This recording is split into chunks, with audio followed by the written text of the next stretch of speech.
No, I I pushed. did it. No, I Someone pushed did it first. Fuck I you. didn't. No. Hey, there we go. This hangout is now live, according to the thing in the corner. Welcome to Seattle's Angels stream number 42. Let's make loads of Hitchhiker's references for absolutely no reason. Yeah, something for the Southern edition. Oh dear. Who was on the last round of reviews? That would be I. Oh, that ferret. Also, we have a ferret. Hey! Hey! We literally started roughly 10 seconds before you joined. Assuming you can talk. Assuming you can hear us. Yeah, all of the above. Oh, yeah, okay. Seattle's Angels. We test things beforehand. What is this foresight you speak of? Never heard of it. Right, while Ferret's trying to figure out how to compute it properly, why don't you talk about the last round of reviews then, and tell us what was what? Alright. I will do my best to shoulder that burden on my tiny squirrel shoulders. On your tiny squirrel soldiers? That sounds horrifying. Yeah, I have What those. is science done? Wasn't there a scene from Conker's Bad Fur Day where it was literally Saving Private Ryan? Yes, it We was. got with squirrels versus teddy bears. Squirrels and teddy bears, yes. Yeah. Excellent. I'm not imagining that. Teddy bear Nazis. Teddies, Yes. in other words. People should try to go find that game and play it because it's one of the oldies. It's pretty great. It's pretty great. Right. Story number uno. Excessive Worry by Pico Pie or Piquo Pie or Picao Pie, however you'd like to pronounce that. Wait, is that a ferret? Oh, you are very quiet, but you are audible. I can also hear another voice. We're trying to figure out how to make the other computer work, the one that doesn't have a failing hard drive. Right. Yeah, we can hear you now. Hey, Ferret! Hi. Welcome to the stream. All we can see is like a ferret nose, and it's quite cute. I know, it's adorable. I should change it. Oh. Oh, she's gone. Bye. Oh, Goodbye! That was a PG-13 level of cuteness. The We last only ferret. got Yeah, that was the mass ferret, everyone. Give her a round of applause. Anyway, on with the reviews, eh? Yeah, so there are such a thing as stories that we are reviewing. First one, Excessive Worry by such and such pie. This was an interesting take on why Pinky hops everywhere.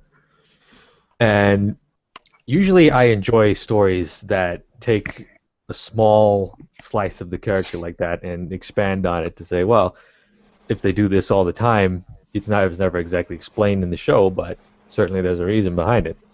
And this was a very short story, and I'm going to start with the negatives first.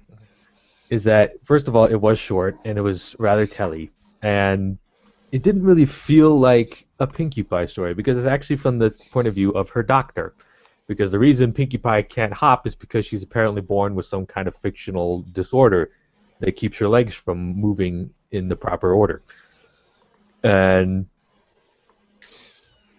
since it's from the viewpoint of the physician, we don't really get a very Pinky-ish rationale to the story or why she decides to just start hopping, because it's really hard to explain the story without spoiling everything. No, that's fair enough, dude. But Right. basically, it was all the doctor's idea rather than Pinky's. There isn't much Pinky agency going on here in this story. But what it does deliver on is it tried something new in that, because a lot of people just take the pony's behavior for granted and just say, well, Fluttershy takes care of animals, Twilight reads books, Rainbow likes to fly, but they don't really dig into the meat of what that could mean. And I appreciate stories that even just try to do that, like this one, Excessive Worry. And also, Baby Pinkie Pie was pretty adorable, so there is that. Fair enough. I've got to say, I am a bit surprised by the apparent choice to not write it from Pinkie Pie's point of view, because I have a feeling that could, I don't know, it definitely produced a different story. I think it might be better. I've not read the original, so I'll have to reserve judgment on that. The issue is that she's a really, really young kid, so it would be hard to kind of make it sound coherent. Also, hi. Hello again. Welcome back. We think we fixed it, hopefully. Here's hoping. But yeah, Pinky is like practically an infant at that stage, so I mean, making it sound meaningful to the readers and such without making it sound like there's no way a baby thinks like that, I think is probably why they decided not to. I mean, even this fandom has trouble occasionally just writing the CMC or Spike. So if you're taking a character even younger than that, yeah. Yeah. I seem to recall maybe 2 stories that I think was like from the perspective of the Cake Twins that was really, really sweetly done. And I kind of went, yeah, I can believe that they're those ages, but I've seen a lot that don't manage that, so I confess I'm totally okay that the author looked at that and went, I don't think I can do that. Still, I think there could have been a bit more of an MLP mood or motto in it if it was Pinkie Pie learning how to live with her, being happy with herself in spite of such and such disability. You're mad there wasn't a Dear Princess Celestia letter? Yeah. Or a journal entry? That's why we watch the show. Totally. I just live for those Dear Princess Celestia letters. Princess Celestia can tell us how to Celestia is best pony. This is why. Yep. we need her wisdom. Okay. So yeah, just as a side note, we did basically crib off of Ferret's list of stories for this round, so she'll be cutting in on this dance quite a bit. Yeah, I'll be, adding my 2 cents a lot and trying not to go, oh my god, they reviewed stories I liked, yay! But I'll probably do that a lot. Mm-hmm. Story number 2 is a story that's near and dear to my heart. Fluttershy defends Scotland against invasion by alien squirrels. By Vignetta. See, the stories are always based on a kernel of truth. Yes. And that one is honestly true. Which is why they're so fantastic. Gray squirrels are actually an invasive species in England. Oh, yeah. They are literally killing red squirrels. They will beat them into the ground. Which is really why I feel like they should import red squirrels from Canada, because our red squirrels are scary. They will attack like Great It's a good thing our Danes. Red Scroll is the trained marksman in Nutcracker. This is true. Wasn't it Gary Larson who wrote that Hatchet series way back when? And I remember this one anecdote where he saw a squirrel like literally tear apart a chipmunk. I have myself seen a red squirrel beat up a Doberman. Yeah, there you go. That dog was so confused, and I felt so bad for it. But I was just like, I am not going anywhere near you. I'm sorry, bud, but you're on your own. The issue here is the alien squirrels are not squirrels from outer space. They are an invading foreign species of gray squirrel, which is wiping out the population of red squirrels in Britain. And It's Fluttershy, kinda like Rainbow pythons Dash invading Florida. are the only ones who can come to their rescue because Fluttershy. Because she can talk to the squirrels and be like, hey guys, what's the problem? Where are they invading and what can I do to help? And Dash is alone She doesn't because really talk to them. he's a good straight man. Yeah. What was really good about the story is that it doesn't try to dive too far into the whole crackfic territory or where all the humor is just It's just paddling on the surface. It's not looking for Jaws. Yeah. And it actually takes itself semi-seriously, and that's important to a lot of humor, I believe. Well, and I mean, it's a serious topic, too. So, I mean, I liked that the tone was still pretty light, but at the same time, it was like, this is a big problem. Just so you know, Fluttershy did decide to pack shotgun cartridges. So, I should tell you... Yes, but, shotgun. but let's remember, she also packed a shotgun. You can pack all the ammo you want, but it's not very useful otherwise. Oh, dear. Yeah, it was a fic that took an absurd concept, played it straight, and managed to be pretty entertaining. I love how the title that would spoil one of the really good jokes. I was going to say, I love that the title basically just tells you exactly what you're getting. Like, this is the story. It is basically summed up completely. And while a lot of fics do try to do that, try to be, upfront and about how funny it is, this one is actually succeeding. Twilight earns the feature box. Oh, that one was a riot, wasn't it? I have to admit that one made me laugh, just because What? it was like, all right, this is pretty ridiculous, but I can still smile at it. Yeah. All right. I was just corrected. Gary Paulson is actually the guy I was talking about, not Gary Yeah. Larson. Gary Larson did The Far Side, who is, Yeah. but he is also an extremely good. The only Writer. time I really vividly remember him writing any kind of like storyline involving an axe is the one with like the grandmother worm talking to all the little baby worms, and and one night your grandfather got up and took an axe and made all you little grandkids. I One of my remember vivid memories of The Far Side.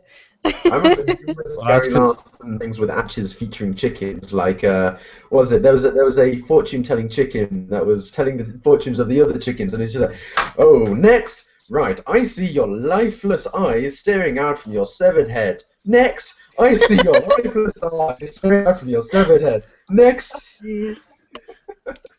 So Oh, now what we need is a Far Side Hatchet crossover. Oh Yes. God. yeah. Hey, if you add My Little Pony, you can put it on Finfic. There you go. If you add anime, you can put it on Daisu Daily. Oh God, this is Alex Slater's project. Yes. I'm staying away from that one. He I don't know. he had So to far, it's stick the actually kind of blogger. adorable. He had to stick the blogger. Yeah. Okay, story number 3, A Simple Prank by Bob from Bottles. Because really, it's Bob from Bottles. What more do you need to say? The man's amazing. This is another story about Pinkie Pie. And Red, you just muted yourself. I am aware of that.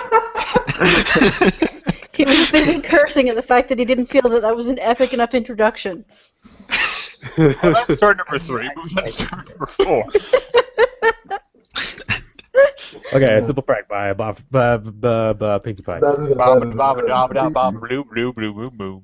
Pinkie Pie plays a prank on Fluttershy, and Fluttershy accidentally gets caught up in the wake of one of Pinkie Pie's pranks, and Pinkie Pie believes that even Fluttershy just brushing a feather against one of her pranks is going too far because she swore that she wouldn't prank Fluttershy.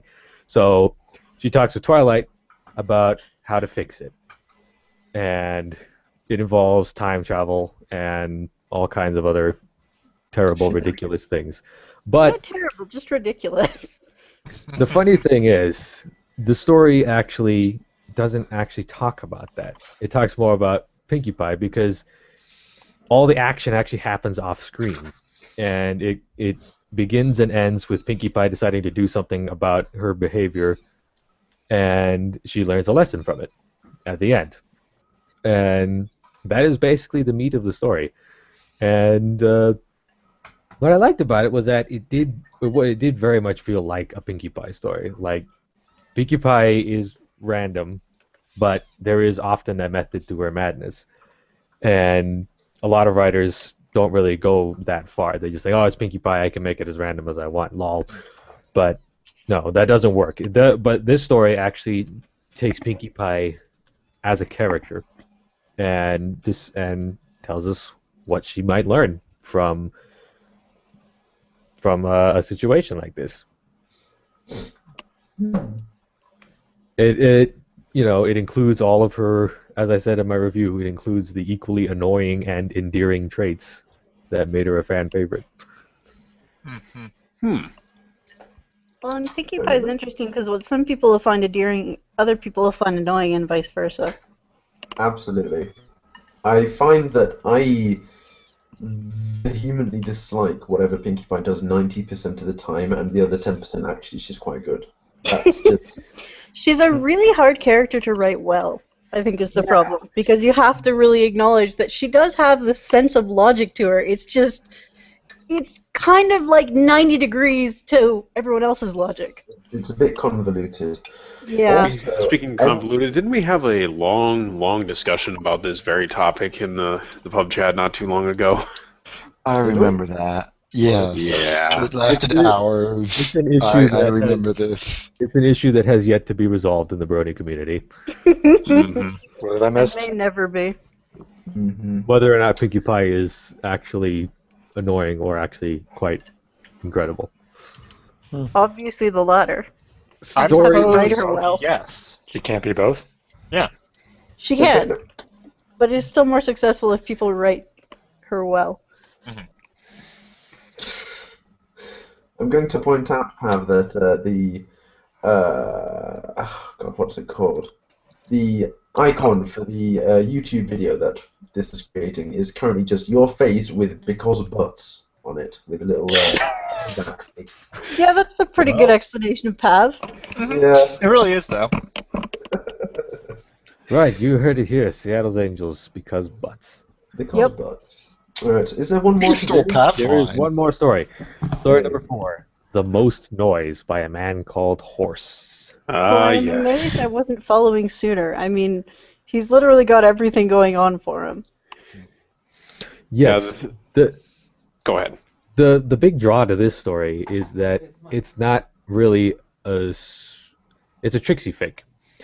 And, Which was hilarious because Alex wasn't even around for it. Yes, that was our master plan. The wretch. Now he'll have to suffer knowing that he wasn't able to review it. And now he can't even sit and discuss Trixie. Such a shame. But And watch the pub chat light itself on fire at those comments. a lot of authors in this fandom like to redeem villains. It's a thing. And Well, what because the what show made this tends to be fic inherently positive. And Yes, do a lot but of villain redemption. usually a lot. Yes, but our villain redemption usually sucks. But what makes this story stand out is that it's not a fic about Trixie being redeemed. It's a fic about Trixie in between bouts of being a jerk. Because it takes place after her first appearance in Ponyville, but before Magic Duel. So it's basically her thought process leading her to why she decides to go ahead and get the Alicorn amulet and go back and be an even bigger douche than before. And she meets a zebra who basically serves as an engine to ask her questions and help her find herself. In this case, find her anger and her rage against Twilight Sparkle. And it really digs into what could drive a person or a pony into even further madness than what they had before, even though they had a very clear lesson learned last time. Does it expand upon the origins of the Alicorn amulet more than just it's a MacGuffin No, that the show Nope. gave us? No. not at all. Not at all. The Alicorn amulet isn't even really a big focus of it. It's more kind of, it's what she's heading towards, but it's not super solidified in her mind. It's just kind of, she knows it exists and that it will help and make her more powerful, but that's all she really knows. She just knows that she's angry as heck and she's not gonna take it anymore. Yeah, it sounds like this is one of those stories where the journey is more important than the destination. Basically. I was just hoping for a bit more of an explanation about that thing, you know. Well- Oh no, it just pops up and just gives someone the power of God. It, Don't look into this in the There's a slightest. good one I've read that suggests that Star Swirl made it. Star Swirl But- makes everything. I was going to say, are there any good fics out there that Star expand Swirl has become a background with the... Star Swirl has Sock, become a have you MacGuffin published itself. yours yet? I see what you did there, Ferret. The Yeah, only She's one I referring can to a think story of mine that I shared with her and made her cry. because he's a jerk. Ooh. Yeah. Right. See? Well, that Even was, see agrees you're a jerk. Now You I'm made me interested, cry. because dad fics are like the best. Yes, guys it's a you guys really remember beautifully that, tragic fic. Yeah, you guys remember that one write-off long time ago? It was A a single galaxy far, moment. far away. No, it was a single moment. Yes, I remember With seeing prompt. that. Yeah. Yeah. well, those are my reviews, and now it's dinner time. So hopefully I'll be back before we close. Are you having pancakes again? That's going to be Lobster tail, actually. Oh, Wow. La-di-da. I will hold up my pinky in remembrance of you guys. Oh, good. Make sure it's proper. Rip. Rest Rip in into peace. Granny. Oh god. Oh, dear. But yeah, on the subject of A Man Called Horse, I'm very saddened by the fact that he has not written anything else, because, goddamn. Doesn't he have 2 stories? Yep, Yeah, when but we, we've when we reviewed them. featured both of them, so that should tell you all Good. something about him. Well, see, what it told me was that his avatar is Salvador Dali, and his quote is by, Magritte's painting, and it was just kind of, why am I not following this person? which has since been remedied. Excellent. I do love Salvador Dali. It was like so incredibly bizarre. Like not even just weird. He was just beyond weird into bizarre and off the other side. Like him walking his pet anteater, wasn't it? It is. Yep. What was this? There's a famous picture of him coming out of like a Paris subway station with 2 anteaters in tow. Oh, Dolly? Yep. Yeah. Yeah, I had a pair of pet cheetahs too. My favorite is actually a painting of his that's a painting of a butterfly, unless you take a circular mirror that has to be an Oh, when it exact... becomes a face. Yeah. And the I've fact seen that that he one, had yeah. to paint it using that mirror, and it was just... I couldn't decide whether he was brilliant or insane to do it. I mean, just Both. that level of focus that, all right, I'm going to take a mirror, and I'm going to use this to paint something that half the people who see this painting will never see. I really wish Dali and Lord Byron were alive at the same time to collab with each Oh other. boy. Oh, God. That would be a beautiful and horrifying sight. Oh dear. Anyway, we do actually have a. Go on. My favorite was actually the idea of Oscar Wilde and Stephen Fry being alive together and basically just moving to an island, and their exports would be comedy and Cabana Boys.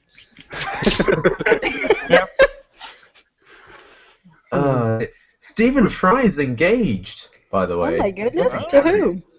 To a guy. Well, yeah, I figured it'd be a guy.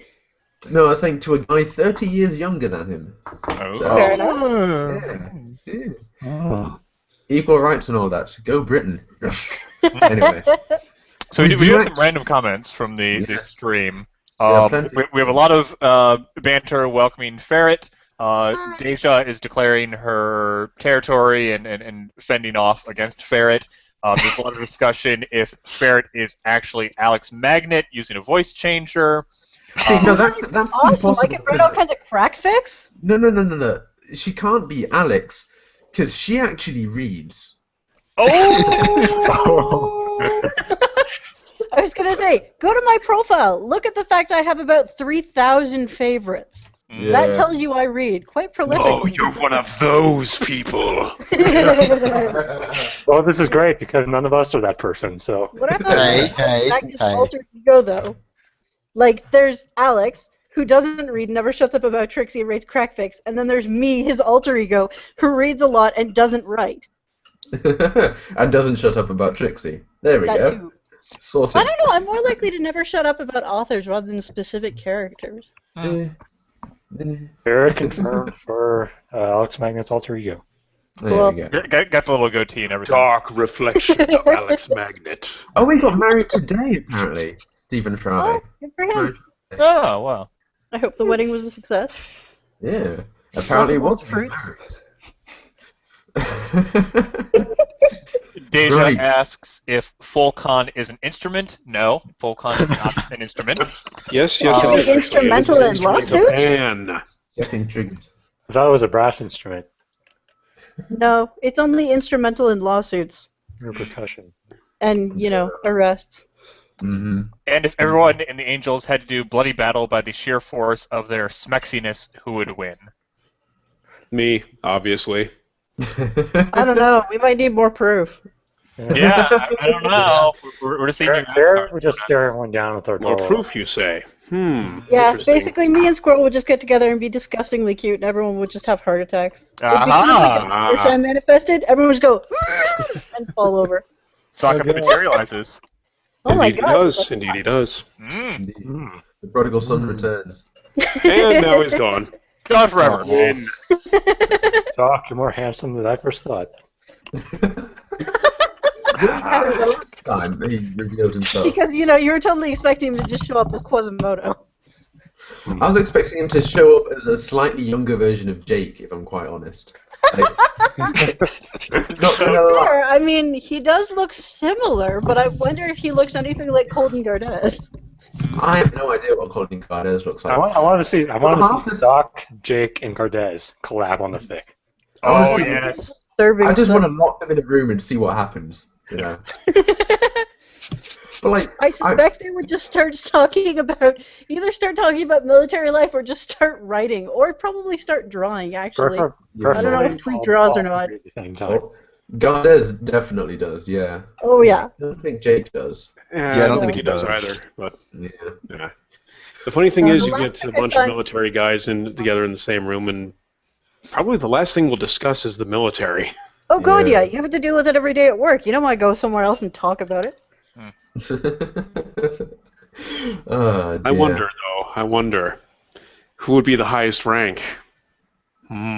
Sig, because he routinely does stuff he's not allowed to talk about. Yeah. Like Half when the we story do that anywhere. He'd come on and we go, "How you doing? What'd you do today?" To go, "I'm not allowed to talk about it." Okay then. Half the stuff I've heard about Colin Gardez, I'm pretty sure I'm basically imagining him as a slightly less insane version of Rambo at this point. Rambo, a very artistic Rambo. But Well, apparently he's blonde, so also a lighter-skinned version of Rambo. See, now I'm just picturing Rambo with like an art easel, like doing a landscape. Rambo with coloring crayons, just like lying on Gonna the pauses floor, to stab a few people with the paintbrush and then goes back to the pastel. I needed more red, thank you. Gardez and Oh, Stock pitching karate with dragon. explosive and bullets while Jake yells at them from the sidelines. The best video is Jake from BronyCon with Apple The Blue show voice creeper? actress. Yeah. He breaks his hat. Oh that was god, hilarious. yes. She apparently signed it for him. Oh He yeah, still she has did. it. Yeah. Like, I wasn't there when she broke the hat, but I was there half an hour afterwards, and I just walked in and I saw his hat was in two pieces. I was like, Oh someone's dear. dead! Somebody's in trouble. Jake has killed a man, apparently, so... Actually, That the was, best with BronyCon this year was your antagonist showed up in what he said was a really cheap Zakora cosplay that I thought was a really Yeah, I fantastic saw one. that. Yeah, Wasn't it amazing, though? that was amazing. Yeah. And his response was, "Oh, no, it's this really cheap cosplay." No, it's not. It's amazing. Deal with it. And I'm talking to him, and Jake starts sneaking up behind him, and I kind of look at him, and he goes, "Shh, no." So, okay, whatever. I don't say anything. And then just stands up and just starts yelling at him. I think what his exact words were, "What are you doing out of uniform private?" in that drill sergeant tone. I honestly thought he was going to faint. He just went absolutely rigid. And I've just gotta didn't say- move until Jake collapsed around him and just started cracking up. How are you going to Jake piss in yourself? BronyCon That's what we 13... call command voice. Yeah. Yes. The impressive thing was how he got everyone else in the writer's room to go quiet in Quills and Sofas. Everyone just went silent. Jake, at BronyCon 13, every now and again, he would just separate off from whatever group he's in to hunt down someone who looked like they were wearing uniform and check if they were if they'd correctly removed all their serial number and some shit because Ooh, apparently very that's a big nice. deal. Yeah. To be fair, he's really curious, so it's a good idea. Very upset. He was very upset to have not found a single one that he could give a bollocking. So. That's the problem when you're too efficient at your job. You have to have a little slack so you can catch them next time. Well, yeah, typically you are not supposed to wear any part of the military uniform unless you're wearing the whole thing. Right, so he was So just if you see any guys walking around in the digicamo pants, the ACU pants, poke them and say, "You're out of uniform!" And then they look at you and go, "I bought this from a surplus store for when I go hunting. Sawed I went off." to Urban Outfitters. Who would wear, I don't know who would wear the ACU pattern hunting because it wouldn't work. I've heard people say they do, but I'm skeptical. This It's is, kind of you'll like, be that's a great claim, but until I see proof. it's like these people who just wear cow pattern camouflage trousers in town or whatever. No, I'm not gonna get involved with that. Thank you very much. I have some old tiger stripe from a friend because it's really nice when it's raining and you want a jacket that's waterproof, but that's it. Oh dear. Right, we do actually have a serious business question. Oh my goodness. After I got all the BS ones out of the way, we do have actual Yeah, questions. Yes. after all the What counts as BS questions? One stage. everything, everything by Deja. Oh, shots fired. What is that current Was that the name? one that you were debating if they were a real entity or if they were just a series of energy things, or what planet they were from, or was that Phazon? That was That was Phazon. Phazon. Yeah. Okay. That was Phazon. He's my stalker. Deja's He's not your stalker. He's our stalker. Yeah, he's our stalker. But Well, it's he's always so only- nice when you join a group and you pick up a new stalker. You know, you can add them to the group, introduce everybody. Deja's current Skype name is the Balls-tastic God of Horse Words for some reason. So, yeah.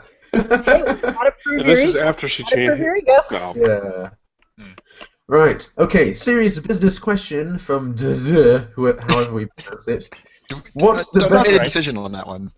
No, we So, Do you know what? I don't want to make a decision at this point. I just want to call him Dezir.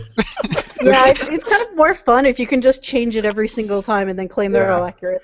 Don't do it the same way twice in a row. Right. Dosux says, what's the best approach to analyzing good fics to make oneself a better author overall? Oh god. well, first off, don't First- analyze fics. Analyze real published literature. That'd That'd be my advice. Okay, but what about Augie Dog, who is a published author and has taken at least one of his fics, filed off the serial numbers, and sold it as published fic? Oh. Well, there's an exception Or you to could... the rule. I can pick more. Yeah. Trust, Ferret probably has a list of this sort of thing. So. Kind of. This is how it must feel to step into a whole bunch of punji sticks or something. I am undermined and my feet are sore. Mwahaha. Right. I just take What's issue the with the best idea that approach? fic isn't as good as published stuff for some reason. I'm sorry. Have you read the Danielle Steele at all? Have Aragorn. not, no. I mean, generally speaking, published literature has already gone through the filtering process that In theory. beats out the 90%. Blended Filtering into that process. nice vanilla paste. Will this sell? Yeah, at the end of the day, the publishing filter is this going to make me money? That's a point. So the main I filter guess- is just grammar, editing, and is this written above a 5th grade level? Yeah. And is it Assuming you're writing for and is a it in book. physical form? All right, let me backpedal and rephrase. I don't have a lot around me. I guess if it's been around long enough and is considered good, that's something you should be reading. See, Um, I would say a decent number of fics qualify for that as well. Like there are Yeah. definitely some good Fair stories. point. Fair and point. good is also often subjective. I think Yeah. it depends on what kind of reviewing you want to do. I mean, there's the reviewing I do, which is sort of a mix of, oh my gosh, I can't remember what it's called. I think it's called wise reading, where Right. you just kind of read through it and go, this is my feelings and opinion on this, and this is my feelings and opinion on that. And some of it is looking for like how well a sentence flows. Like if I read this sentence, does it work in my head? I'll often kind of read stuff out loud under my breath and drive my roommates crazy. Just to kind of go, okay, does this sound right? Some of it's grammar and spelling, but mostly for me it's just the wise reading style. I'm going to point out that he's not talking about reviewing. He's talking about reading other stories in order to improve himself as an author. I know, but I think knowing how to review stuff and knowing what to look for can help improve your own writing process. Yeah, I If you can look at what other authors do. yeah, I will say that. I will say get into editing if you want to learn how to write, Suck it. Mhm. especially with people who are experienced. Or at the very least, get another editor and pay attention to what they're saying. Oh you know? yeah, having another set of eyes is invaluable. Mhm. Like, I would say from my standpoint that like there are definitely, I assume for most people, there are authors that you look up to in this fandom that you're just like, oh man, you know, this author is great, this author is amazing, and normally, you know, if you look at them, you can say, well, there is a reason I look up for them. You know, that they are very good at world building, they are very great at their, you know, scene descriptions or whatever. So find an author that you like. Fixate on that aspect of theirs that you like about them, and then in a writing exercise, whether this is just a quick exercise for an hour that you throw away, or whether this is something that you build up into a fic, try to emulate that. Try to do scenery like them, do characterization like them. Try to emulate that style. You don't want to necessarily crib that 100% in your own writing, but if you just kind of it's practice. That's all it is, and this kind of gives you milestones to aim for and to just that is a thing, isn't it? That you need to diversify what you try and do. You need to set out and try new things in order to find what you want to do as yourself. Like there are. It's also like you need to figure out what it is you want to improve upon. Like if you're thinking, I am very bad at this, how can I improve on that? Find someone who's not very bad at that. See what they do. Copy what they do. Like not just find something you like and then sort of base what you're doing on that, but find out what you're bad at and find other people who are good at that and try and emulate them that way. Right. It's definitely You gotta have a focus to things, because if you just generalize it like, oh, this person is an amazing author, I wish I could be like them, that's not going to get you anywhere. You have to focus on analyzing their works through why that you lens think of they're what you want to amazing, improve. why they're so good. Like, why do I love this author's dialogue? Well, because they really characterize the voices, or because they don't use set-isms, or whatever reason. That's why I say reviewing can be beneficial, because you really do need to be able to understand how to look at other people's stories to also be able to look at your own works. Yeah. It's very true that when you're reviewing or editing or something, you've got a very different mindset on from when you're just reading for fun. Like, it's very obviously different. Reading for fun, you can turn your brain off. Reviewing, you actually have to think about it. It's a difference between sort of watching a movie and sort of creating a movie in a way where you need to sort of. An animator who goes to see any sort of digital film is going to be, oh, look, his hair's clipping through his arm. Oh, no, this is terrible. Oh, my gosh, they totally forgot the shading there. Oh, that's so hideous. Oh, and then someone else will just go then, yeah, that was cool. I like the explosions. Explosions are great. Yeah. My experience with the film Fury in a nutshell.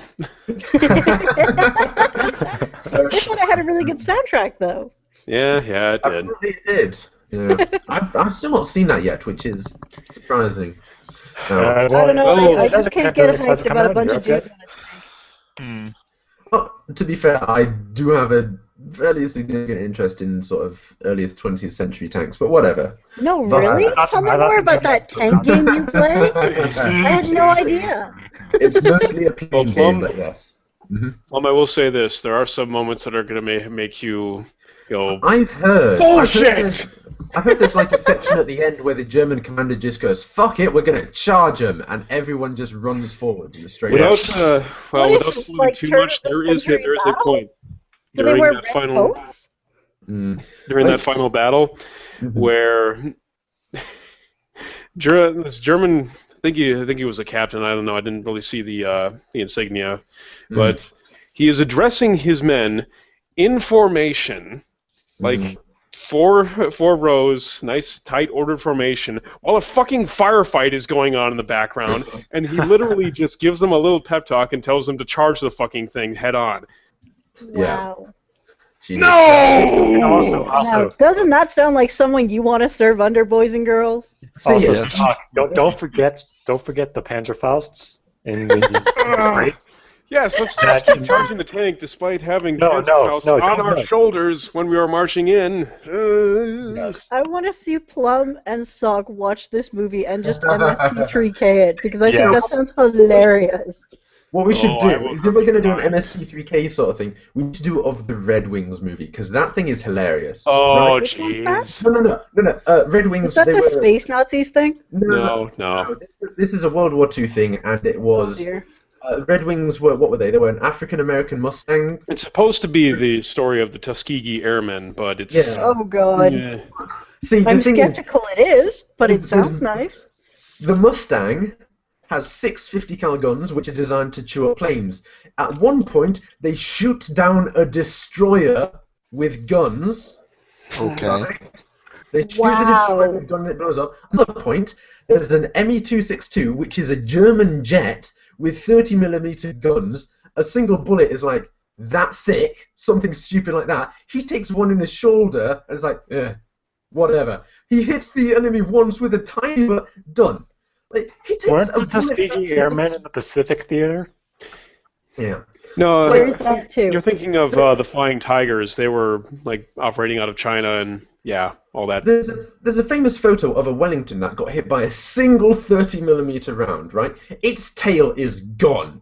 Like, the back half of the plane is tissue paper. This Well, dude obviously took you're not 3. understanding that this guy is secretly a Greek god, Blum.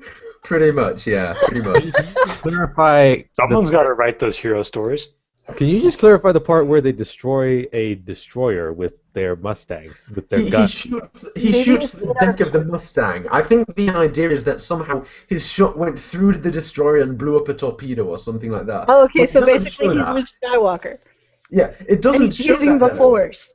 No, but like, if it was Luke Skywalker, it'd be like Luke Skywalker shooting it with a pistol from a mile off and it just hitting the front of the Death Star and it blowing up. Like, no exhaust ports.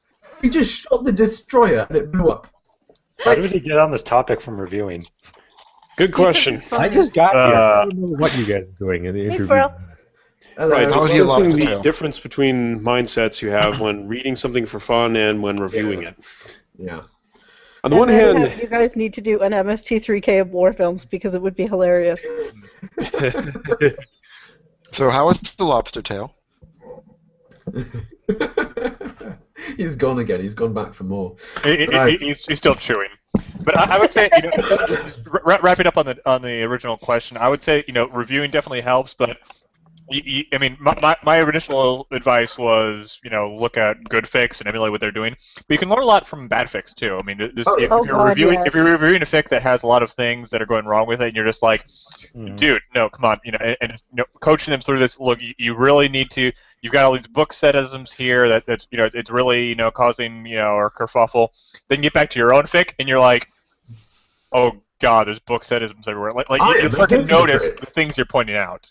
Yeah, although Bad it's fics, worth, if anything, it's worth can be noting. better. Well, it's worth noting that there's only a certain extent to what you can learn from bad stories. Like, you can learn not to do things, but that doesn't necessarily mean you're going to learn how to do things properly. Yes. Yeah. So, I think going you reach through- a certain plateau when you're reviewing bad fics. Like, you Yeah. know exactly what the Yeah. common pitfalls are and all that. But yeah. to Reviewing truly bad elevate fics. yourself beyond that level, you have to look at other stuff, actual good stuff. Reviewing Going bad through- fics will teach you how to be teach you not to be a bad writer, but it won't teach Yeah. you to be a right. Go on for it. I was gonna say So going I through was just writing. thinking that blah blah blah blah. blah. This is when Alex turns up. Huh? This is when Alex turns up and we never hear from you again. I was gonna say that I'll just vanish. Oh, sorry, gotta go. Be Yeah. like Pokeroo. I was You've gonna never say going seen through Alex in the same room. writing guides can be really useful too because they do kind of break everything down, and so you can sort of compare and contrast it to your own stories and go, okay, I'm really good at not doing setisms, but I'm not so great when it comes to keeping characterization consistent. So that's something else I need to work on. It's just a case of finding one that isn't, incredibly dry and tedious, like the Stroke and White's Manual of Style or something. Yeah. He's also asking which fics would make the best material for such analysis, and that is completely up to what you want to improve on. We can't tell you what you want to pick, dude. Sorry. Although, I mean, We can recommend authors for being generally good. Like, if Yeah. you want to go for good world building, check out Sharaloth. He tends to do some fantastic world building with Harmony Theory and The Archer and the Smith and stuff like that. So, Raku Pansa's pretty good if you want to do other yeah. species world building. Like anyone in the Yes. World Building Alliance, pretty much. They do Yeah. amazing, amazing stuff for like non-pony species. And fun fact, we're going to be starting up the writing competitions after Obs' Most Dangerous Game finally finishes in like. Don't worry, it's only another week or so. Yeah, so that's going to be like even more World Building Alliance stories in the reviews. No one can complain about this. Why on earth would you want to? What can go wrong? My apologies, I had to move a shelf. Oh dear. So yeah, I don't know if you saw that, but we did used to get a bit of shit for favoritism for featuring war bullying on our stuff. But it's like, these are stories we've read and they're good. And they have favoritism. Like, Accusations of there's favoritism a for forum Weapon of- Alliance, accusations of favoritism for particular authors that we keep on featuring, like Bob from Bottles or Kitsuya Risu, who are amazing, and we keep on featuring them because they're still unpopular and these people are amazing. And like, I yeah, also really, blame it on the And fact then we that, get accused of featuring, authors who already have a lot of attention. And I just blame it on let the the fact authors that- matter. We're focused Just more on because the the author has a lot of attention doesn't mean all their stories get attention. I am The point forgetful is to that focus on the I stories, not the don't authors. I don't remember the last time we reviewed these guys, so I just assume that we've never done it before. That reminds me, there was a blog. Like there was a whole Baraku recommendation thing, which was absolutely hilarious and netted him almost 80 followers, which is fantastic. That was great Jesus. because he Oh. sort of was offline while it happened, and then came back on and said, "What have you guys done? Why do I have all these messages? Oh my god! I'm gonna His go hide now." exact words were, "What is happened?" Yes. I don't even. But part of that was Obs's blog on popularity as Which an is author. a really I thought beautiful thing that it everyone was a should really read. good blog. And the comments as well were really interesting. Like Pav wrote Yeah. a very good comment, which was fic popularity versus author popularity, which is, it's true. Like you, and that having a feature box story does not necessarily make you author famous. It makes that fic that got featured fic Yeah. famous, and that There doesn't isn't necessarily a lot of transfer to other fics. retention. I can't confirm that. And even then, that fic is only popular for a matter of days. Yeah, Yeah. and it perfectly explains BP's situation because he is like his fics are fantastic. There is no doubt about it. But as an author, I can sort of understand why people may not follow him because he doesn't update anything and he writes one blog post a year. So Go to school for something ridiculously complicated. Leave the guy I'm alone. not- He's going to I'm be not drowning sa- in I'm not debt. saying he doesn't have a reason. I'm just sort of explaining why people may not want to follow him. But Yeah. See, So I don't know. it's- For some folks, I can see that being appealing and just be like, okay, they're not going to be talking a lot. Like, there are on one the or two other authors who I have quietly unfollowed because 4 blog posts a day was just a bit much to keep up with. I have a look at who's that guy, Meta Knight or something. He's got he's been active for maybe 2 years and he's posted an average of 6 blogs a day. That's Not the ancient Meta Knight who reads literally everything. No, not that guy. Oh, so basically it's Skeeter's alt? Dear, but going back to Pav's thing, that also explains why C Squared and I have followers. Like we have no fic notoriety whatsoever. You don't but really we blog have that much. We have quote unquote author notoriety. You have user We do- recognition. Yeah, we post reviews around the place, we comment on things, we talk to people, and that's built us up author publicity sort of thing, despite us not actually being authors. So that explains why we've got 200 odd followers each. So. Most of my followers have come from authors I have helped edit, who Yeah. then go, "Oh, I like talking to you. I will follow you." And I kind of say, "Oh, okay. I guess I should start making blog posts, huh?" Yeah, I have people who I really keep saying want to that. talk to me. constantly pestered. Oh dear. Right. We do have another question from the Oh, do we? stream. Yeah.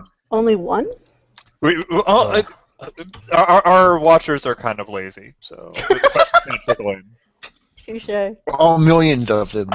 Ironically- they're at a loss for words. Yeah, yeah. Blown Ironically, away by the though, amount of faffing. Yes. with me accusing them of being lazy, Floydian asks, question, how does one motivate oneself to write? Well, so you talk to Ferret. Yeah, basically you talk to Ferret. Step 1, apply ferret to ankle. Step 2, Yes, but in your case, Red, I can just bite your tail a lot. Yeah. Because it's fluffy! Or steal your hat. it is very Eric, irritating. you need to tell me to write more often. I can do that. Laz, why aren't you writing right now? Because I'm streaming. That's not a good reason. You're right. Bye, Raz. You're Come right. on, Squirrel can leave to go eat lobster tail. You can leave to go right. Get on it. Yeah, but food isn't that the thing. So for anyone who's not in on the joke, Ferret is like everyone's favorite like motivational speaker, and so she's always like harassing us to go right when we're not Regularly, writing. people will come on, and I go, Pab, you're on. Are you writing? And I'm like, I'll no. be sad if you're not writing, and then I'll burn your house down. So sometimes it's like you open the door and Farrah just does it on the floor, staring up at you. Are you writing? Yeah, I'm like, are you gonna write? It's less motivational speaking. It's more like Yay! every 30 minutes, on the 30 minutes, Ferret just pops on and says, "Hello, writing." No, it's more personalized than that. I'm like, hey Raz, go write. Hey Pab, go write. Hey It's more Plum, go personal finish your than magnum you opus. mention their name. But no, I mean, like, so back to the question. I mean, I think that you need to find what works for you, and you need to experiment. Like I've tried, I've had like Barrett harassing me. I've had, I've done things with like doing like paired writing. So I will have my document open on one monitor, and then like another friend, he'll have his GDoc open, and we'll like be watching. We'll be like, hey, you stopped writing there. You should get back to writing. Just like having that live stream harassment factor. Yeah, Some people having someone else literally to encourage do you. live streams. Some people, like I, for a while, I would like tweet word counts every half hour. So every half hour, I have to tweet my word count so people know how many words I wrote or did not write in that period. So try all these things, and some of them will not work. Some of them will work better for you. The I don't other know thing how. that can help is establishing a routine of just kind of, every Yes. day at this time you sit down and you write for 1 hour. And Right. even if you don't write anything, even if you write, 6 words and then you delete them all, it's still building up that routine and getting your brain into that mindset of, all right, this is when I do writing. And the rest of the time I can, go do whatever, go cry over my waifu or whatever you usually do. Yeah. There is an excellent video. I think it was John Cleese talked about how he handles creativity time during the day. And he said it's very important to, as Ferret said, set aside that time, and because humans are creatures of habit, and if you get a habit going, then it'll be that much easier to fall into it. But also, don't overstretch yourself. Don't ever think that I'm going to sit down, I'm going to write 10,000 words, and every single one of those words is going to be in magnum opus. Oh my 'Cause gosh, that's no. not going to happen. A lot of people do that. Beautiful fantasy. Oh, Red, you guys want to hear this? Something else that works is when I watched the last Unicorn movie on the tour, Peter Essendiegel was there, and he said that I asked him, "How do you motivate yourself to write?" And he said, "Get paid." Everybody go to Patreon. Yeah. Yes, get a Patreon. That's Well, until they sort out that murky ethical legal waters, you're free. Ethically, it's perfectly fine. Legally, Yeah, exactly. Until they sort out that legal gray area, you're okay. But- Yeah. Well, Yeah, technically, they're paying you to write your horse words, but they're not actually necessarily paying you Paying for the for horse the words horse themselves. That's why it gets legally gray. Yeah. Yep. It's- legally it's- gray is what our exactly- favorite color here in America. Yeah. But the I mean- entire copyright system is just one giant murky shithole. Like, it's just nonsense a lot of the time. Germany's is going to be amazing. They have a member of the Pirate Party remaking it. Oh god, I love the German Pirate Party. They literally have a break for ponies. Literally. I know, it's hilarious. But yeah, she's actually, you can go on her website and contribute to, she's rewriting the entire copyright law. It's beautiful. Nice. Even like the whole like murky gray water thing. There's a whole thing about paying people for fan fiction of copyrighted characters. But as counter argument, I would present BronyCon or any of the big conventions and the Artist Alley, where you are very clearly paying for a picture of a pony that is not produced by Hasbro. Yeah. So, Wasn't there a guy who recently started yelling at some guy to take down his patron because of But that a reason? lot of people yell about things on the internet. You No, find people who yell about how the fluoride in the water he lets the threatened aliens to, talk to them. He threatened to file a legal complaint against Hasbro for the patron. What? Wait, what? Yeah. Against Hasbro? He was going to go cry to Hasbro and if the patron wasn't deleted. Okay, Well, that's a dick. cool story, bro. So, Yeah, that's different. Back to the question. It is very important that you don't overextend yourself, like we do regularly in the Seattle's Angels. All the time. We are working ourselves to the bone Mhm. Oh yeah. 25 hours a day. yeah, was- it's, Oh, it's the constantly. exhaustion, which is why we're often late when it comes to Yes. posting vlogs. It's totally not a case of being distracted with tanks or video games or movies or no. That's what It's totally because they're What do you just. think I mean by overextending ourselves? Mhm. We do all these different things. We can't. I mean, you expect us to review and play tanks at the same time? What are you? Haven't you figured out how it works? You put the Oh, fish World of on the Tanks. enemy tanks, and then as you're shooting them, you read. I could review tanks. That could be a thing.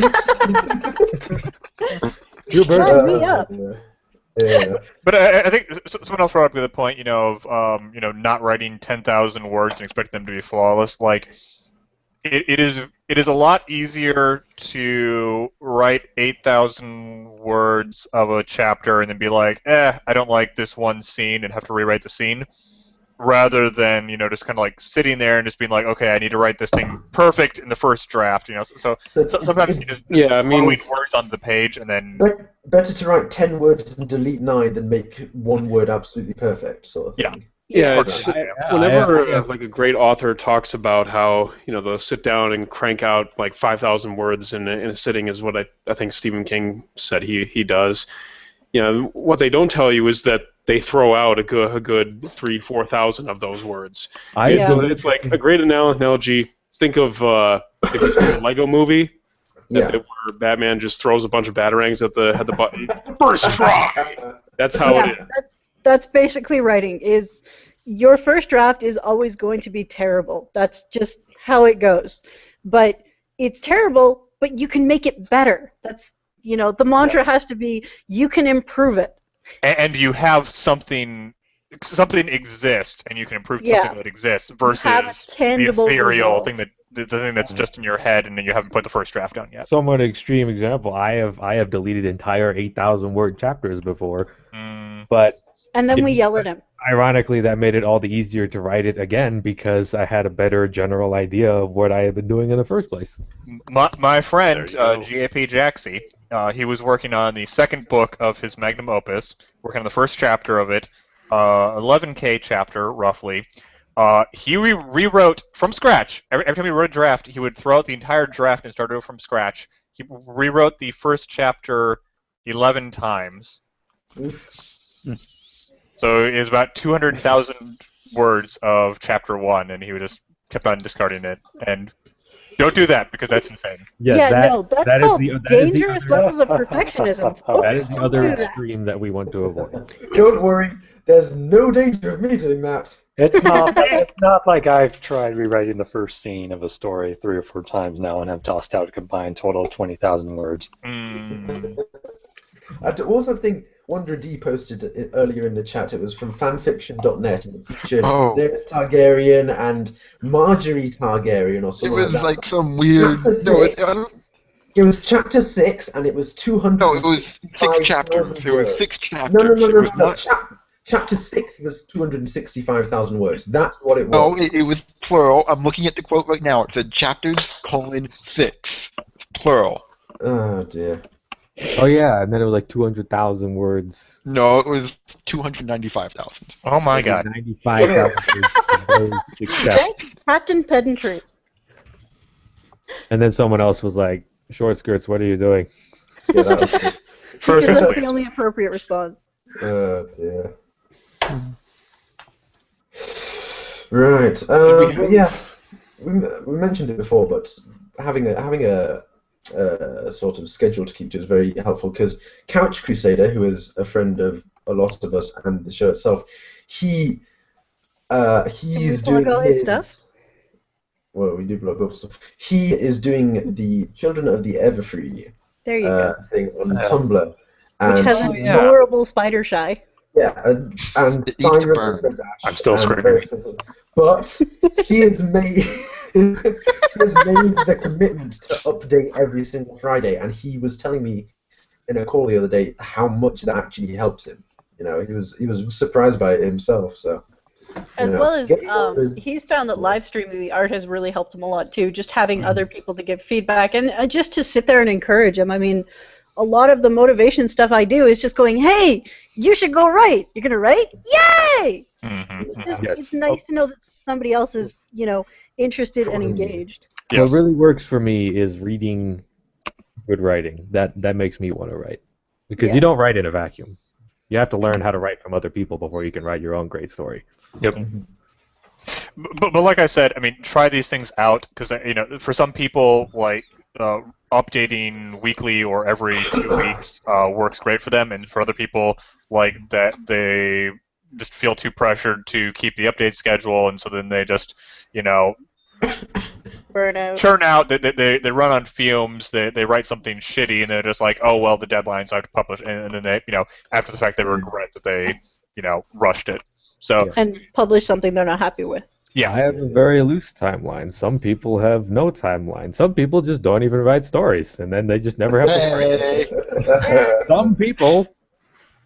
Smart people. Some people like me and just don't care and post whenever they feel like it. Don't worry, I'll fix that. I'll start yelling at you to write. Raz, go write. That's horrifying. But yeah, it's That's the honestly real it's a reason I case don't of write. figuring out what works for you. Like, figure out what's going to make you happiest writing. Because at the end of the day, it needs to make you happy. It's great if it makes other people happy too, but if you're not happy with it, you're not going to enjoy doing it, and you're just going to end up making yourself miserable. Mm-hmm. And I think that's kind of one of the most crucial things to remember. We do have 2 more questions. We do. in the, chat. Oh my Well, goodness. 3 actually. And you David, accuse these guys of being lazy? Question. Tell me about the rabbits, Angels. They're George. dynamite. Moving on. You can't get They're that, delicious. George. What is your favorite pony Tumblr blog and why? I'm gonna guess that Pav's is Ask Backy. Shot in the dark. Shot in the dark. That's up there. I would actually go with Some Twilestia blog? Children of the Everfree?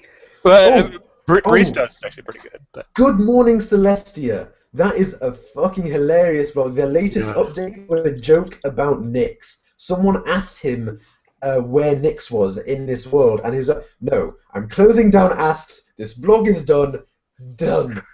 No- Yes, Good This Morning is the only Celestia has logical excellent response. jokes. Good Morning Uh, Celestia has excellent jokes and excellent art, and you should go look at it right yeah, now. you might recognize the one GIF. The most famous GIF of it is Celestia and Twilight raving in sort of like 80s-ish outfits. It's really great. As all raves do. I used that GIF when I wrote that one fic for the write-off where Twilight was rapping. Yes, yes. Oh God. I have a good blog is Rare Jack Daily, mostly because White Diamond style is just, oh my god. Oh, wow. I'm familiar with White Diamond. Applejack So Daily. adorable.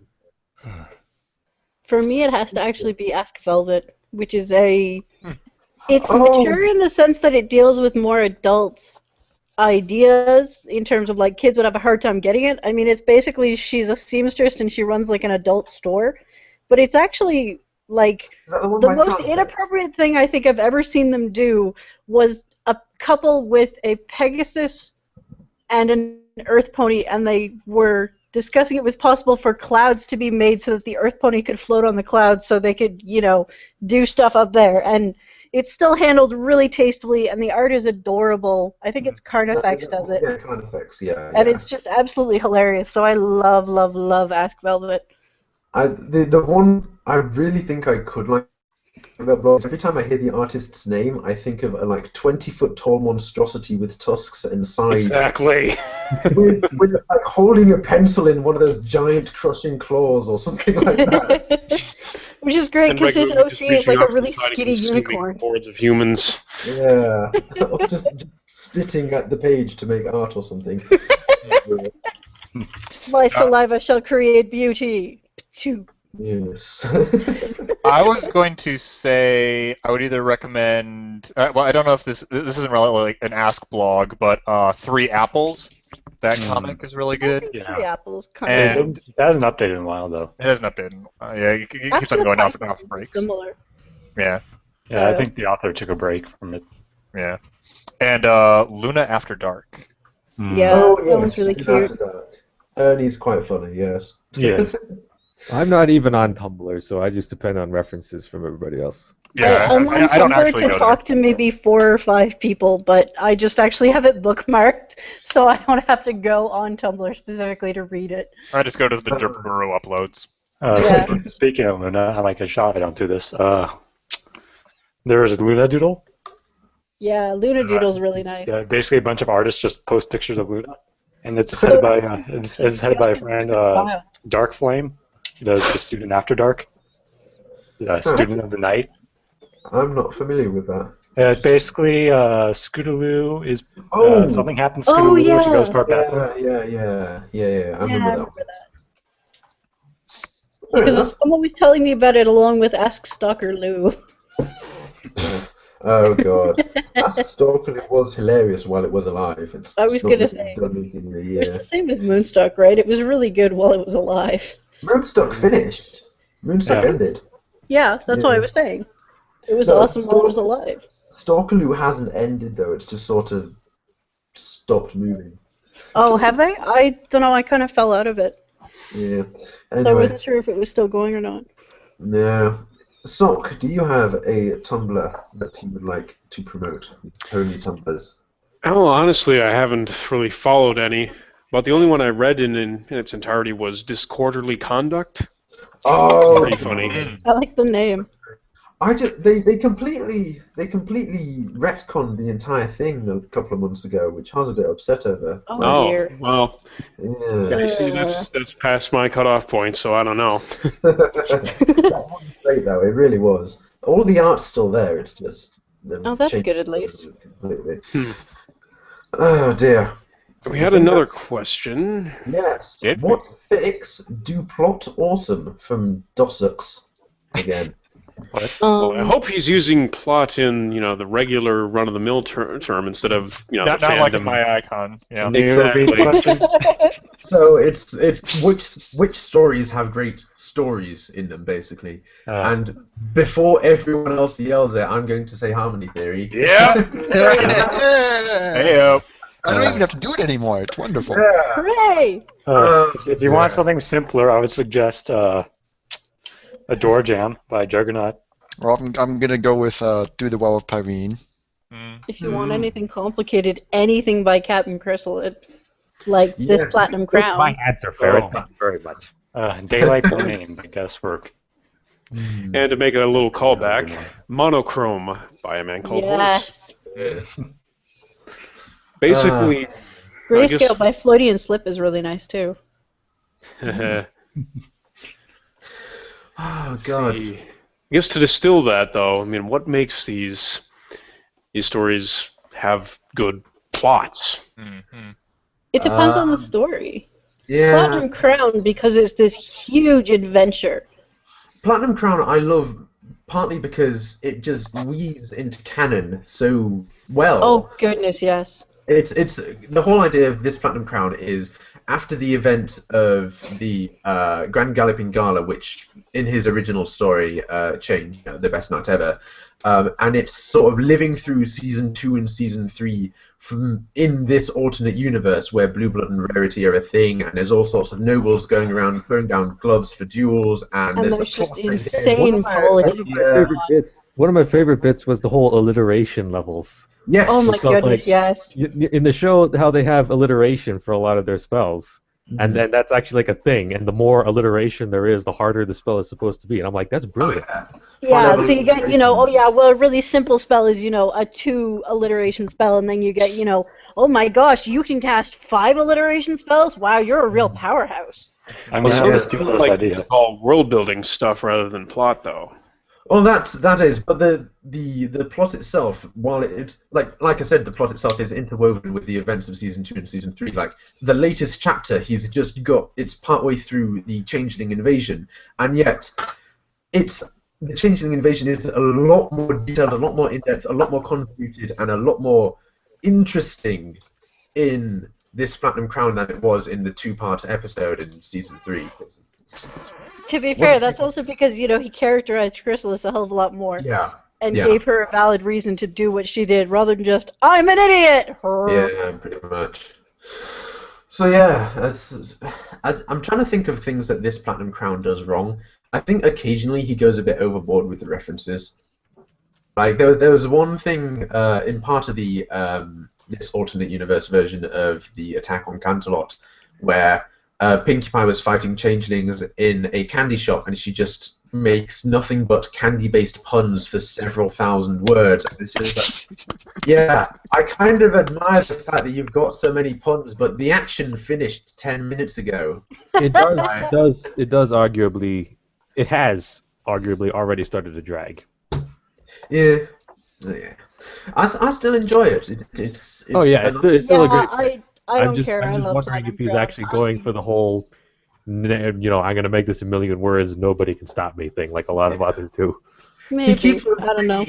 He keeps on saying that like the Attack on Canterlot stuff was the beginning of the end for the story. So I'm hoping it's going. He is starting to wrap stuff up. He said. Supposedly, just like the description, it says it's in the final arc. Yeah. So, I love huge adventure stories like that. Like I have a signed copy of Flight of the Alicorn by Ponydora Prancy Pants that I adore. Yes, that's that one another honestly great- kind of fell out for me. Yeah, Isn't Flight of Ponydora gone now, though? He's mostly stepped away. Yeah. Yeah. Which is a shame because we God, talked yes. about his incredible cliffhanger in another. Oh god, yeah. Like last episode, we mentioned that he left the sequel to The Flight of the Alicorn with Rarity and Blue Blood inside the boutique, which has been set on fire by pirates. Yeah, and that was is where just he like, left I'm it. done. Yeah. I said, I kind of wish he'd do, Squeakin' On did this for his story Gun with Occasional Pony. He'd written, I think, about half of it and then kind of fell out of Pony, and he's actually rewritten it as original fiction that you can, like, I think you can pick it up for like $1 or less. That I've actually read it, and it's really, really good. Like, it does hold up really well without the pony stuff. Sock was going to say something about Flight of the Alicorn, I think. Yeah, why it sort of fell out for you. Well, it seemed like, honestly, that one, like, I got pretty far along into it. Like, there was only a handful of chapters left, but it just, I don't know, I think it got too predictable for me. Like, I could see exactly where it was going, or at least I thought I did. Yeah, I think what happened was when it was revealed exactly who the bad guys were, is when I was just like, okay, well, I can see where this is all going. Okay, let's read a little further. Or wait, why are we reading this? I know where it's going. Yeah. But Did you turn out to actually be right, though? He Say didn't again? finish it. Were you actually right about where you thought it was going? I don't know. I never finished. See, In my ignorance, I am correct. Seattle's Angels. In our ignorance, we are correct. I will admit I can sympathize with that sort of feeling because for me it definitely felt like a sort of early fandom story. Like you could definitely tell that it wasn't. Oh yeah. Yeah, it's a very early story. Yeah. That said, while the Still a good majority of the ending was pretty much exactly how I was expecting it to be, there was not really a twist, but a new sort of arc that I wasn't expecting, which sort of led into the sequel and what I assume had been planned to be a third story.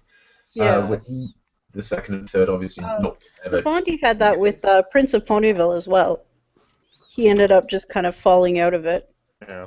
And I mean, but thankfully he actually said, you know, here is a blog, here is where I was going to go with the story. If you want to know how it would have ended, it's all here. Which I thought was quite nice. Yeah. But then that depends on whether or not you actually enjoyed where the story was gonna go. Yeah, Oh, yeah. that's true. I guess I like just- closure, so I was happy. another on a minor note, like I don't know, it seemed like Blue Blood's characterization just rubbed me up the wrong way.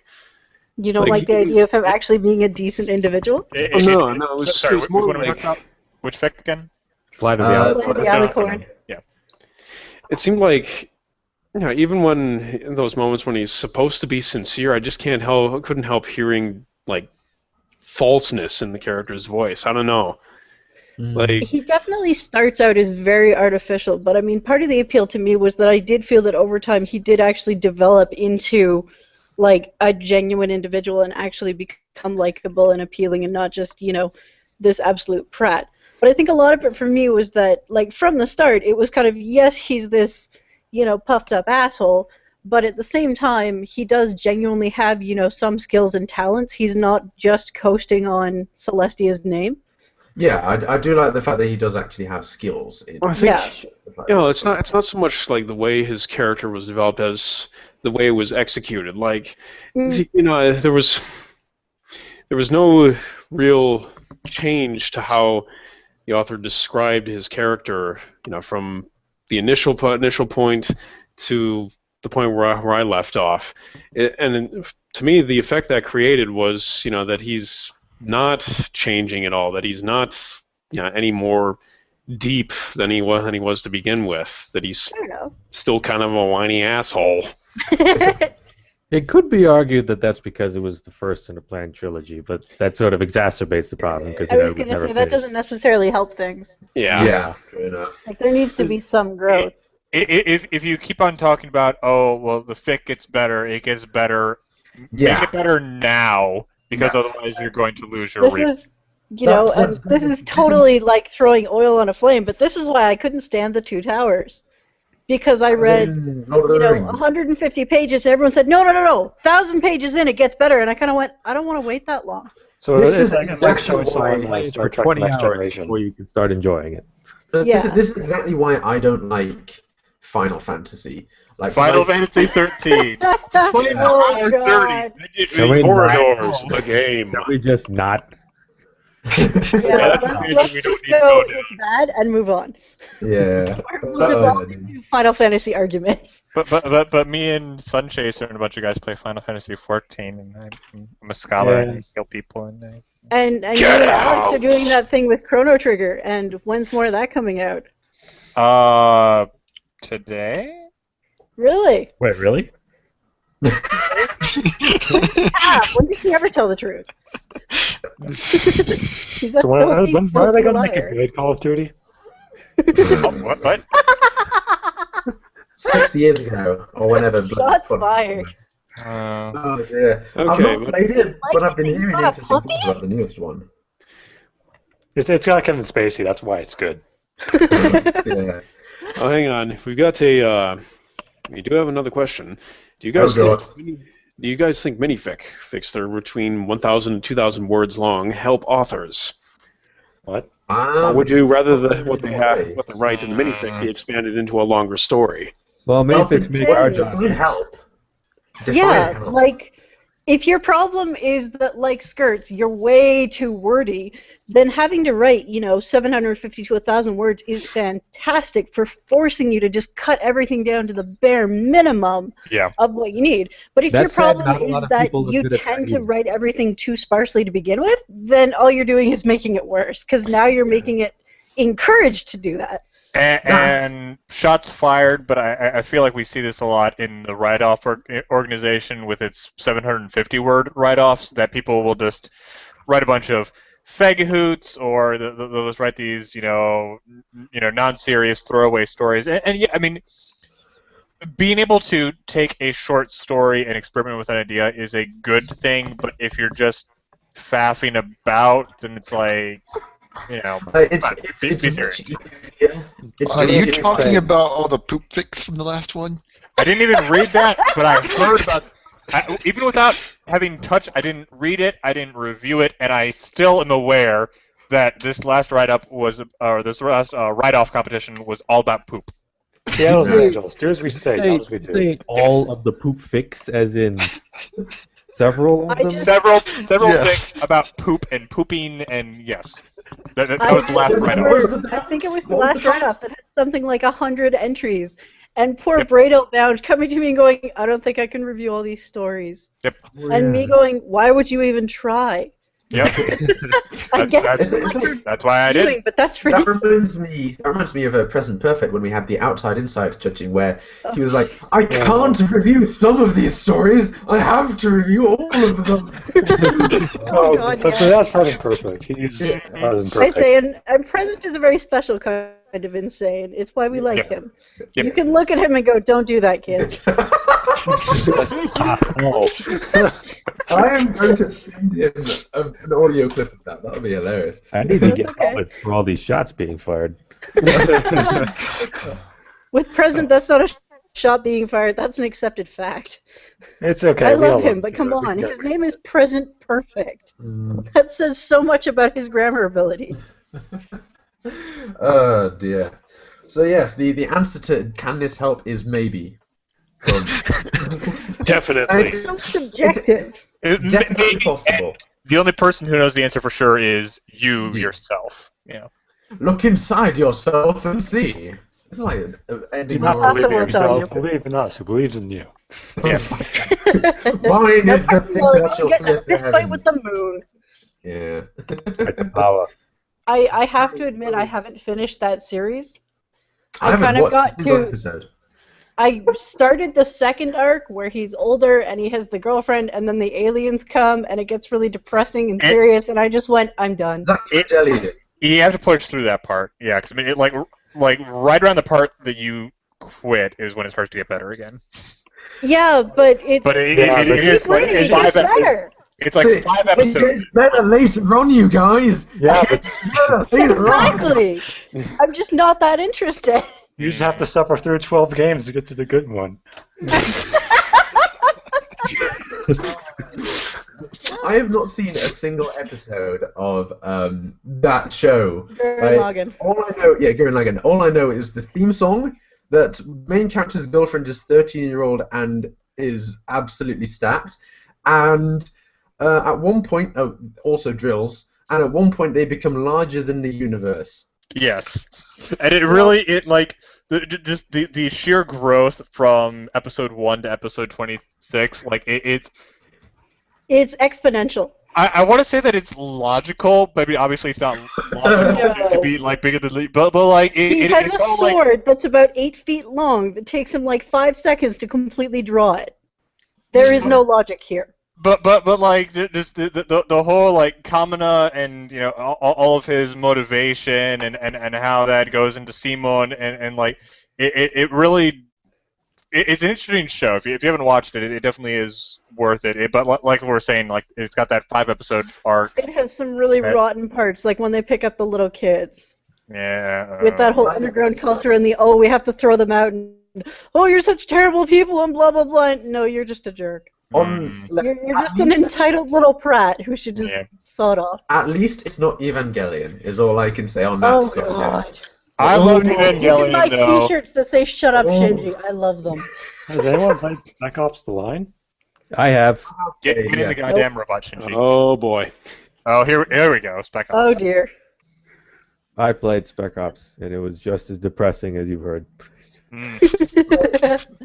If you want depressing, check out this War of Mine, because it's soul-destroying. Oh my gosh, I watched a review of that and was just kind of, oh my god, I need to go and hug a puppy. Yeah, like Total Biscuit's review of that. As he was playing the game, he snuck into a building of what he thought were like raiders, ended up bludgeoning their guard to death, and someone else appeared, and he was like, oh shit, I'm gonna have to fight someone else. Instead, she collapsed and wept over the body of the sister he had just murdered, because he was the raider. Like, It's I- literally, if you want to know what it's actually I like really to wanna live in play a this war-torn game, yeah. city, this is the game for you. short Although story you of can- what happened to me. Probably the most memorable thing that happened to me was I had a pretty good thing going. Like I had some beds, I had a stove, like they were making metal. I was on the verge of being able to produce my own ammunition for the one handgun we'd found buried in someone's back garden. And my guy, all the good stuff was in a place known as Sniper Alley. Okay. And I thought, yeah, I've been here once or twice before. My scavenger used to be a professional sports player before the war. He can do that fine. He bumped into a father who was pinned down by snipers trying to get medicine to his sick and dying child. My guy tried to help him, got shot, and died. From there, the guy who then became the scavenger for the group, he fell into depression, as did the other guy as a result of my replacement scavenger's depression. The first guy ended up committing suicide due to depression, and the last guy left on his own in the house he used to share with his two friends in the middle of winter. No, he did not last. Like, that is the game in a nutshell. It is not fun. Not in the slightest. But Although Jesus Christ, is it compelling. Such adversity does produce stories of Oh yeah. triumphant nature. I had a very different playthrough than that.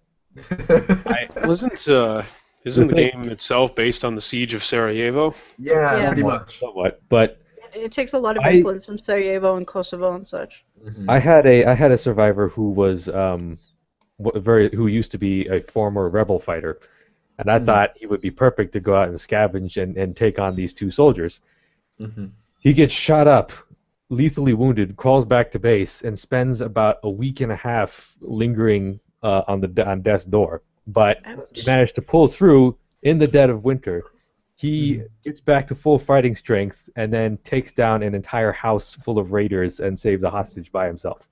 Yeah. Wow. There's definitely I moments of approve. Absolutely. I feel like, Red, you're giving people a very skewed view of this game.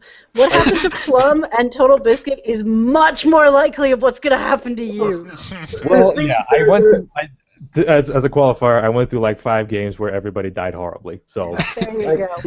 It's very impressive, but it makes the small moments of triumph so much greater. Like at one point, the last place that I had that had any food left was a hotel occupied by literal psychopaths. As in, what are the guys from the guys from Game of Thrones?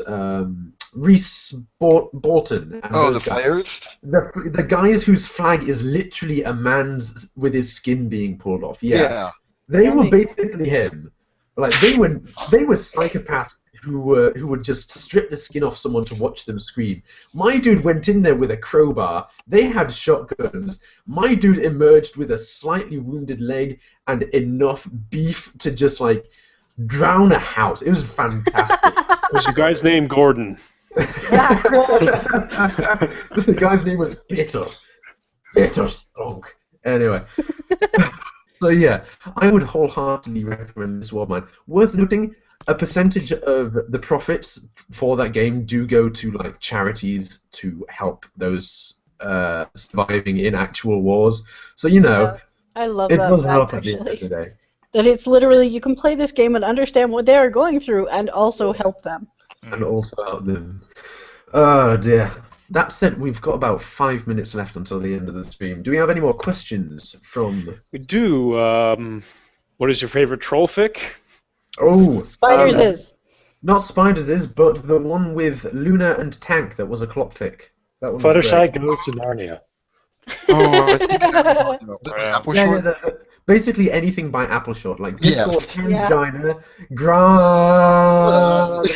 Argenbarger's really good too, though he doesn't really write anymore. Eigenberger's dead. No, he's not. He Well. shows up in the pre-order chat every once in a while and chats to people. Who's The thing that freaks me out about Argenbarger is how incredibly well-spoken he is. He talks like a college professor. It's really freaky. Oh god. And then you read the stuff he writes, and it's just kind of... I don't even. Like sort of thing, like this similar sort of thing, but on the opposite end of the spectrum. You were talking earlier about costumes at BronyCon. Bad Horse in his BronyCon 13 costume. Like this dude, this is the dude. It's Bad Horse. He's Bad Horse. Everyone knows what Bad Horse is. He can be a bit pretentious at times, sort of thing. He turned up in a gimp suit. He turned up in a fucking gimp suit. A skin-tight black latex gimp suit. And like A horse head. Like a leather horse head mask and hooves and yeah. You can find pictures. It's ridiculous. I met him in person. That was the first I saw of Bad Horse. Yep. In person. I met him at the writers' dinner this year, and actually, Jedi Master Ed brought him a top hat. And because we had been talking before, and he said, "Yeah, I was considering that costume, but apparently he'd ordered a different sort of horse head from some supplier, and they couldn't get it to him in time, so he wasn't going to cosplay." He then proceeded to, brutally twist his ankle and limp around on it for a day because He made his own hooves the last time, basically, didn't yeah, he? one of the hooves unfortunately fell apart. Yeah, something like that. Jesus Christ, like good first impressions, man. Oh yeah. Jesus. And then who do you guys think is the Michael Bay of Femfic? Michael Bay is in. what way? Wait. Because we have. Okay. Do you mean like the explosions? Do you mean the sellout? I'm the assuming fact they that he mean- can make really smart, biting satire when he wants to. I'm assuming that by the Michael Bay of film fiction they mean someone who pumps out a lot of cheap crap in order to Rainbow get Bob. See, Bob's actually a cool guy. I'm saying Akuma Kagetsu or what's the name, Caden, because they both churn out tons of crap. Really. Oh, see, I was basically all I Well, heard I was mean, pump out you could tons of also fic, say and it was Fyoko does Bob that. hands down. Who does what? See? Fyoko, or whatever, however you pronounce his name. Oh, Majin Saikyo? Whatever. Sure. Nico.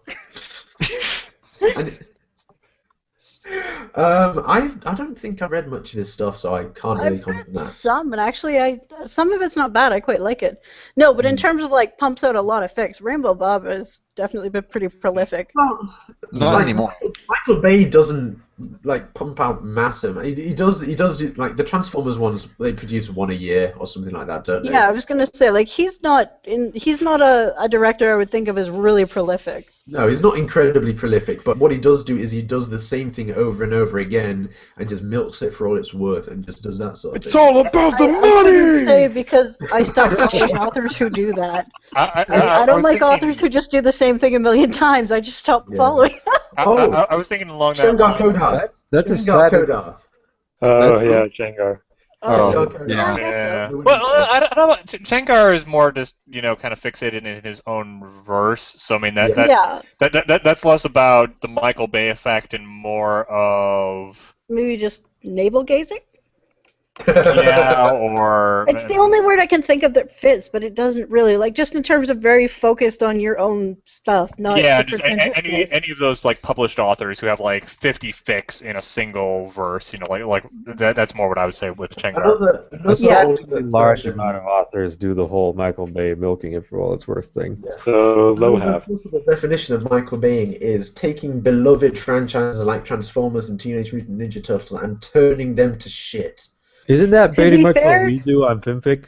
Yeah, and the TMNT movie was really freaking creepy. I mean, seriously, Leonardo's whole shtick was he was horny a lot. No, that was wasn't Leonardo? No. Was that Raphael? Oh, sorry, One, yeah. one of them was hitting aggressively on April, and Yeah. he's And, Raphael- you know, Raphael- like, Raphael- One of us must have been thinking about that movie. Was it April? Michelangelo? Yeah, it was Wasn't Mikey. April It's Mikey. something? Yeah. Oh. April was No, but wasn't April's whole thing that she was upset about being objectified or yeah, sexualized, and then they she's basically cast as Megan objectified her Fox? the entire film. Yeah, and Yeah. she's cast as Megan Fox. Yeah, Yeah. I I didn't Brilliant. see it. I saw reviews and I saw bits of it, and I went, I don't need this in my life. I need Yeah. Bleach. Michelangelo's whole thing originally was that he was a jokester, and his literal first lines in the film are, "She's so hot, I can feel my shell tightening." Like, Christ almighty! Wow. Yeah, that sounds really jokey to me. That sounds like a hello sexual assault lawyer. Yeah. Like, not only that, No, guys, it's okay. This is what the kids like it nowadays. It's funny. yeah, it's funny. I'm not Yeah, even it's sure how you can feel your The entire shell. story- The entire story His just heart grew 3 sizes that day. Whoa. the entire TMNT story just boiled down to a series of coincidences happen. Hmm. Like, But I mean, nobody a series of says coincidences is anything. what powers everything, right? That's why those guys on CSI always get the villains, just like in real Yeah. life. They produce all problems and solve all problems. It balances out. Done. The main bad guy's thing was he wanted to make stupid amounts of money, his own words, from the Teenage Mutant Ninja Turtle blood, because he could sell it to the government or something. He lives in a mansion, And in order to harvest the mutant blood, he employs like 200 guys with guns and the Foot Clan, and he builds this entire secret laboratory specially designed to take out the blood of like 7-foot-tall turtle. Like, dude, you've got money. But you see, He needs more. There's only the so game many is companies about that can rebuild this motherfucking money! person. That was an absolutely brilliant video, though. So that really was. Like, But yeah. the Big Hero epic 6 battle was guys- apparently like that too. the In that epic the villain was just like, why are you doing this? Like, you have everything perfectly set up. Why do you have to be evil? Like, you've already achieved all your goals. Big Hero 6 isn't even out in the UK yet, so I don't really care. But like the epic rap battle guys, okay, they do a fair few of the ones that are fairly mediocre. Like, not all of them are hits, but when they do hit, it's fucking fantastic. Like the one with all the different Russian leaders, that was Oh, yeah. Oh, yeah. that was They fantastic. did Hannibal versus Jack the Ripper that I really, Yeah. really liked. That featured what's his name? Dembo, Dambo Dougal. Yes. Yeah, that's the who right is one. going through really The, terrible the, medical... Oprah versus Ellen was pretty great too. Yeah. So let's see. We have one more question. Hey, Real quick. What is your favorite RPG? Asks Steve. Fallout. What? Fallout. Favorite RPG. Huh. My favorite RPG.